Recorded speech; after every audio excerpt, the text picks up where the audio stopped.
especially if I can find it. This is called approval junkie. I was trying to see myself the way others do, with this gargoyle grin back in the curve of the spoon. So I reached for a flatter glass, but flatter it didn't. My parting was on back to front, and the rear view was hidden. I spoke into a tape deck in Churchillian tones, but when I pressed playback, I heard this sibilant drone. I secretly filmed myself doing everyday tasks, so a gawky automaton who couldn't relax. I asked my best friend how I seemed from outside. Not so bad, was the verdict, perhaps a little uptight. Now, I don't want to come across as too self-absorbed, but I posted a survey on the bulletin board. It said, what am I like? Am I selfish or proud? When I turn up at parties, am I boring or loud? Am I soulful or sparky? Just give me a clue. Do I scare the bejesus out of people like you? I got loads of responses, but the main thing I learned is how polls to equate to the people all year, to see, just for 1 second, the way they are seen. And I'm ever so glad that it isn't just me. See, I've cured my self-doubt, though I blow my own trumpet. I'm going to be me, and you buggers can lump it.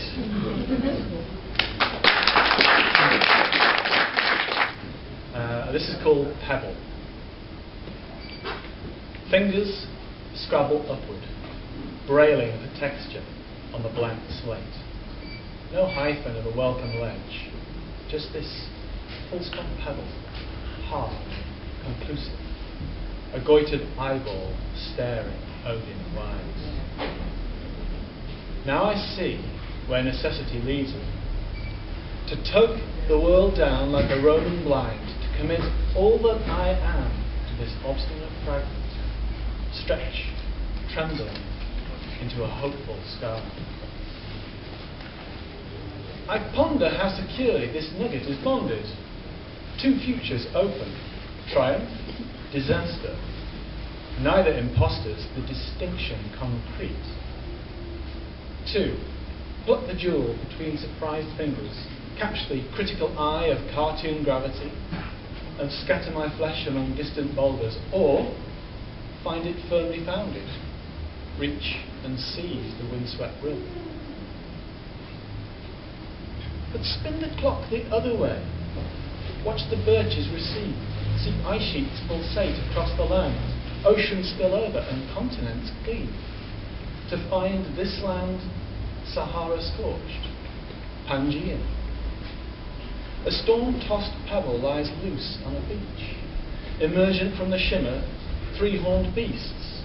Will they swagger past, snorting stale breath on primitive bromeliads, or will one lumber near, impose its thunderous mass, tamp the pebble down, cemented for 1 billion frosts? 2 pasts converge, where 2 futures part, and here am I, nailed to the crosshair of decision. Then, now, and always.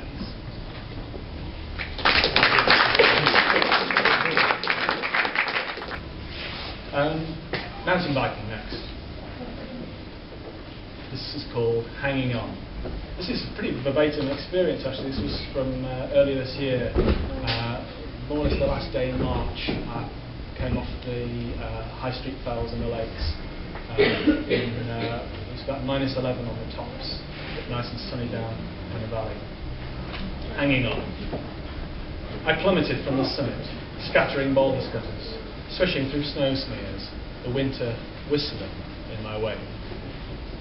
The slope was steep, a headlong rush, through layers of air growing warm and dense, hanging prehensile from the back of the bike, reluctant to break or risk a gymnast's vault. The season passed in a finger snap to Hartop's clustered cottages where daffodils drowsed in cat-sun corners and titmice busy in the birch branch sky. So suddenly was spring upon my senses, such as the rhythm of recent years, snapping awake to an urgency of falling, and time a roaring in my ears.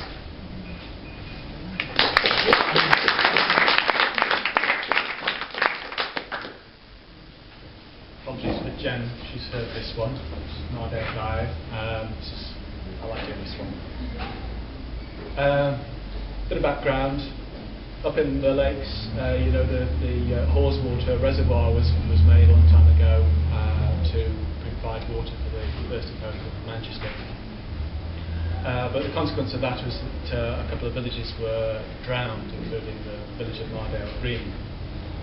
And I was thinking about that and thinking about concerns about anthropogenic global warming, and I was thinking about sort of biblical floods, and wrote some stuff. This is called the Mardale Dive. We cracked bodies by the northern shore, returned the yellow foam to its rightful home. The water sought its source, hydrological, yet strange its cycling ways. You said, let's dive. One tank between us, body breathing. Searchlights stinging the sea cliff. The cold, a clamp around our lands. The village was an ossuary below. House gulls gathered in a cloudy bowl. We circled empty orbits, blowing bubbles at redundant chimneys, as fishes flitted through a muffled belfry. And now to tell of the flood to come. At the dam, you plan to set a sunken charge, and with the thunder of 100 tons unleash a hush to rinse the sins of Eden and Mardale, gasping free.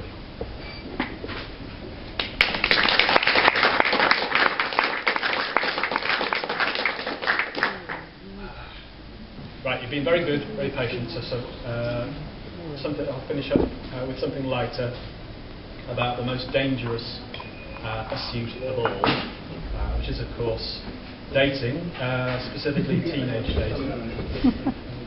So this is called Megan. Names have been changed to protect it. She had no brothers, I recall, but seemed enthralled by all the nascent manhood in me then. Loose limbs, slim-chested, voice not long settled on the lower notes. She'd lie with me, fortress to bed, breast tilted nails upon my larynx, and beg I talk to her. Sweet nothings, so her thumb would thrum to such resonance as I could command.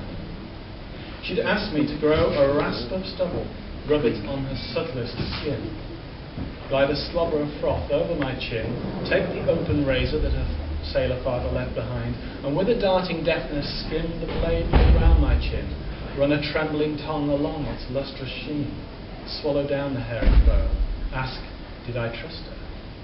I nodded half an eyelid. Of course I did.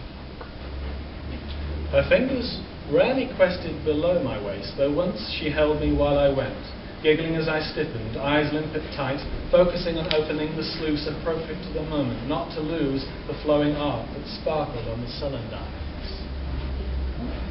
She'd bid me perform gymnastic feats in midday heat, raise beads of sweat all down my back, sink teeth into the muscles that she left. But I, being wise, knew not to cry out, and only wept when she left, having rosaried all the coloured beads of masculinity.